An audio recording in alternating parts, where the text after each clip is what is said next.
नमस्कार दोस्तों, आज एक बार फिर हम आपके लिए लेकर आए हैं वह खबरें जो सीधा असर करती हैं आपकी जेब पर, आपके भविष्य पर और आपकी रिटायरमेंट के बाद की जिंदगी पर। अगर आप ईपीएफओ से जुड़े पेंशन धारक हैं या फिर किसी निजी क्षेत्र में नौकरी करते हुए अपने बुढ़ापे की तैयारी कर रहे हैं तो आज का यह विशेष अपडेट आपके लिए बेहद अहम है।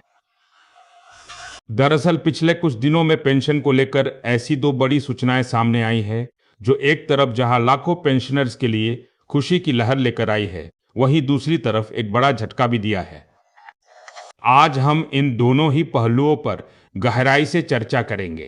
पहली खबर है आपकी न्यूनतम पेंशन बढ़ोतरी को लेकर, जिसमें करीब 3 गुना वृद्धि की संभावना जताई जा रही है, और दूसरी खबर है रिटायरमेंट के वक्त एक अहम विकल्प के बंद होने की, जिससे उच्च पेंशन पाने की राह अब भविष्य के कर्मचारियों के लिए मुश्किल हो गई है। तो आइए बिना किसी देरी के इन दोनों खबरों को विस्तार से समझते हैं और जानते हैं कि आप पर इसका क्या असर पड़ेगा। पहली बड़ी खबर, एफएफ पेंशनर्स के लिए गुड न्यूज, न्यूनतम पेंशन में होगी भारी बढ़ोतरी। दोस्तों, कर्मचारी भविष्य निधि संगठन यानी एफओ से जुड़े पेंशन धारकों के लिए एक लंबे इंतजार के बाद राहत भरी खबर सामने आई है। लंबे समय से यह मांग उठ रही थी कि मौजूदा समय में अलाक मासिक की न्यूनतम पेंशन किसी भी तरह से जीवन यापन के लिए पर्याप्त नहीं है। अब इस मांग को संसद की एक महत्वपूर्ण समिति ने अपनी रिपोर्ट में स्वीकार कर लिया है और सिफारिश की है कि इसमें तुरंत और ठोस बढ़ोतरी की जानी चाहिए। आइए इस पूरे मामले को क्रमबद्ध तरीके से समझते हैं। सबसे पहले जानते हैं कि आखिर यह सिफारिश किसने की है और इसके पीछे क्या तर्क दिए गए हैं। संसदीय समिति की सिफारिश क्यों जरूरी है? पेंशन में बढ़ोतरी। दरअसल श्रम पर स्थायी समिति ने अपनी 15वीं रिपोर्ट में साफ तौर पर कहा है कि वर्तमान में दी जा रही 6 लाख मासिक की न्यूनतम पेंशन न सिर्फ अपर्याप्त है, बल्कि एक पेंशन धारक की गरिमा के साथ भी खिलवाड़ है। समिति का मानना है कि बढ़ती महंगाई, चिकित्सा खर्चों में हुई अभूतपूर्व वृद्धि और बुनियादी जरूरतों को पूरा करने में आ रही है। कठिनाइयों को देखते हुए कहलार की राशि किसी भी व्यक्ति के लिए जीवन निर्वाह के लिए बेहद मुश्किल है। इसलिए समिति ने इसे तत्काल प्रभाव से बढ़ाने की सिफारिश की है।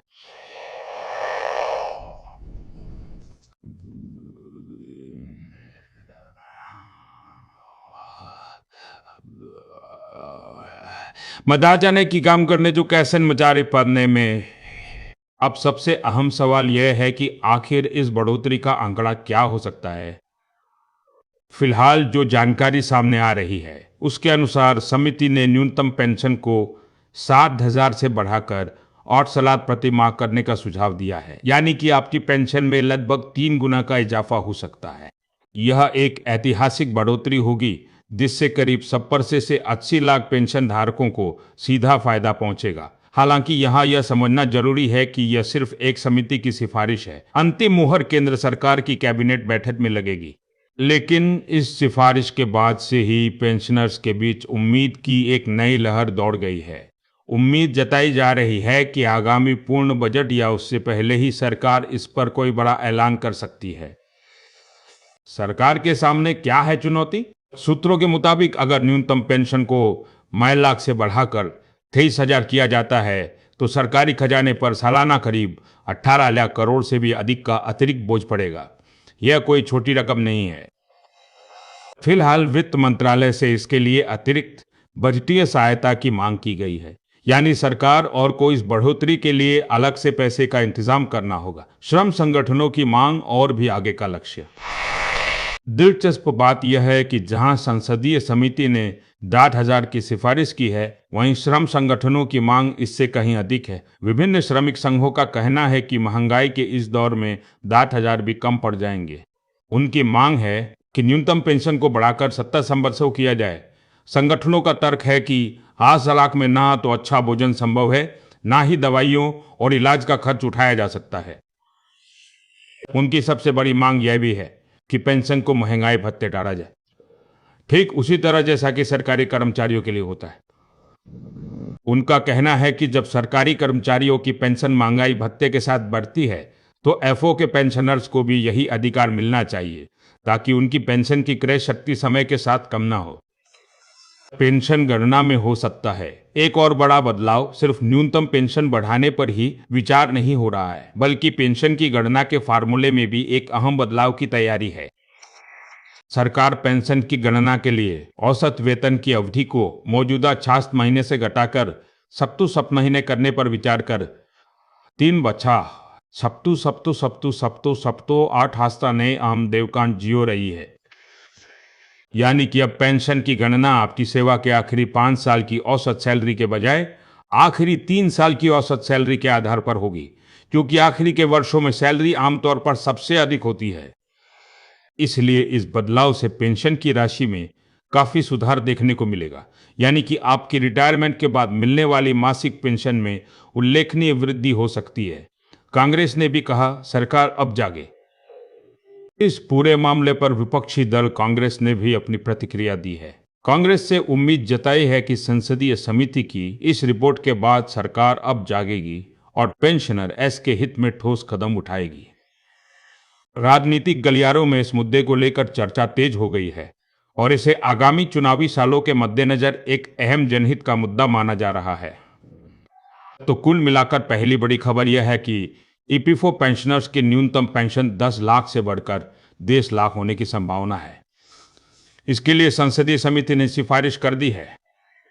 सरकार पर अब फैसला लेने का दबाव बढ़ गया है। उम्मीद है कि जल्द ही इस पर कोई ठोस निर्णय लिया जाएगा। दूसरी बड़ी खबर, रिटायरमेंट से पहले बड़ा झटका। ईपीएस 2056 के नए नियमों में गायब हुआ हायर पेंशन का विकल्प। अब बात करते हैं दूसरी खबर की, जो पहली खबर से बिल्कुल उलट है, जहां एक तरफ न्यूनतम पेंशन बढ़ाने की बात हो रही है, वहीं दूसरी तरफ कर्मचारियों के लिए उच्च पेंशन, हायर पेंशन पाने का रास्ता लगभग बंद हो गया है।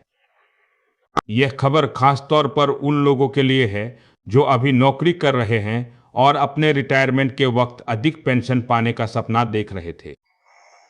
एफओ ने एफसो नेशा सप्ताईस के नए ड्राफ्ट नियमों में एक ऐसा बदलाव किया है जिसे पेंशन धारकों और कर्मचारियों के लिए एक बड़ा झटका माना जा रहा है। क्या है पूरा मामला?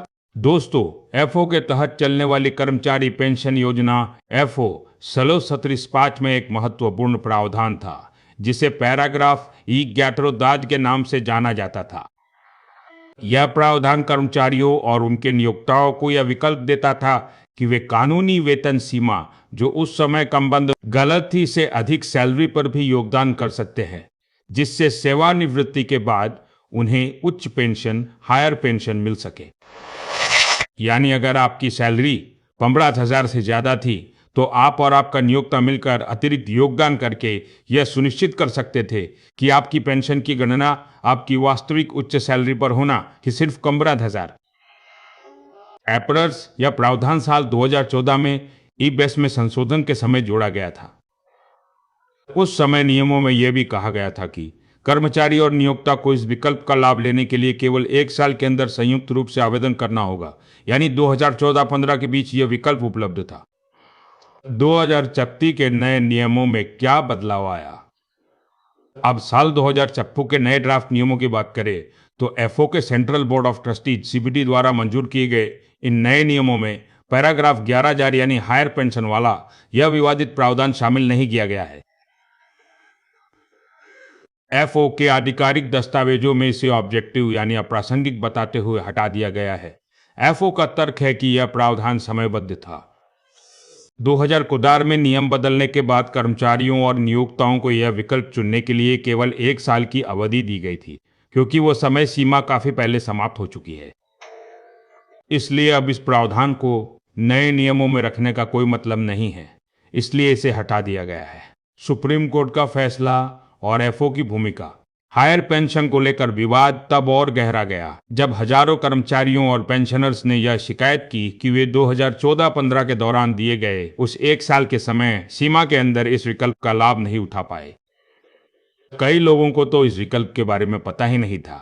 इस मामले में सुप्रीम कोर्ट ने नवंबर 2022 में एक ऐतिहासिक फैसला सुनाया। शीर्ष अदालत ने एफओ को निर्देश दिया कि वह उन सभी कर्मचारियों और पेंशनर्स को हायर पेंशन के लिए आवेदन करने का एक और मौका दे जो पहले समय सीमा के कारण ऐसा नहीं कर पाए थे। इस फैसले के बाद एफओ ने आवेदन स्वीकार करने शुरू किए। सरकार ने संसद में जानकारी दी थी कि इस दूसरे मौके का लाभ उठाते हुए लगभग 15 लाख 2 कर्मचारियों और पेंशनर्स ने एफओ में आवेदन किए थे।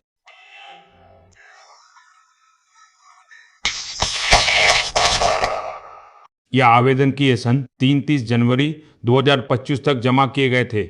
इनमें से 33,000 से अधिक लोगों को डिमांड लेटर जारी किए गए। करीब 33,000 आवेदकों ने अपनी अतिरिक्त राशि जमा कर दी थी और 62,000 से अधिक लोगों को नया पेंशन आदेश को भी जारी कर दिया गया था। यानी बड़ी संख्या में लोगों ने हायर पेंशन का लाभ लेने के लिए आवेदन किया था। एफओ का क्या तर्क है? एफओ लंबे समय से हायर पेंशन के इस विकल्प का विरोध करता रहा है। उसका कहना है कि एप्स 1927 का मूल उद्देश्य कम आय वाले कर्मचारियों को सामाजिक तीन तो supply supply supply supply supply supply supply supply supply सप दबकन जियो सुरक्षा प्रदान करना था। यह योजना एक तरह की सब्सिडी वाली योजना है, जहां कम वेतन वाले कर्मचारियों के योगदान से पेंशन फंड चलता है। अगर उच्च वेतन वाले कर्मचारियों को भी इसी योजना के तहत हायर पेंशन दी जाने लगे तो ये वित्तीय रूप से अस्थिर हो जाएगी। एफओ का यह भी तर्क है कि इससे एक स्थिति बन सकती है जहां कम वेतन वाले कर्मचारियों के योगदान से उच्च वेतन वालों को अधिक लाभ मिलेगा, जो कि सामाजिक न्याय के सिद्धांतों के खिलाफ है।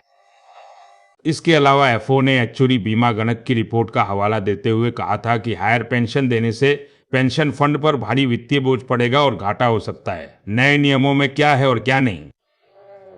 हालांकि ईपीएस 2000 छाप के नए ड्राफ्ट में हायर पेंशन का यह विशिष्ट क्लॉज तो हटा दिया गया है, लेकिन एक संबंधित व्यवस्था अभी भी ईपीओ के प्रोविडेंट फंड स्कीम के नियमों में मौजूद है। उन नियमों के तहत कर्मचारी और नियोक्ता संयुक्त रूप से लिखित अनुरोध करके वेतन सीमा से अधिक सैलरी पर योगदान कर सकते हैं। साथ ही नियमों में अतिरिक्त स्वैच्छिक योगदान एडिशनल वॉलंटरी कंट्रीब्यूशन का भी प्रावधान है।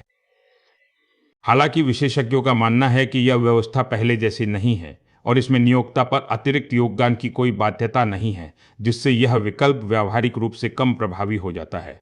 भविष्य की राह क्या है? विशेषज्ञों के अनुसार जो मामले पहले से ही स्वीकृत हो चुके हैं या सुप्रीम कोर्ट के फैसले के तहत प्रक्रियाधीन है, उनका निपटारा पुराने नियमों के अनुसार ही होगा। लेकिन भविष्य में यानी 2056 के बाद सेवानिवृत्त होने वाले कर्मचारियों के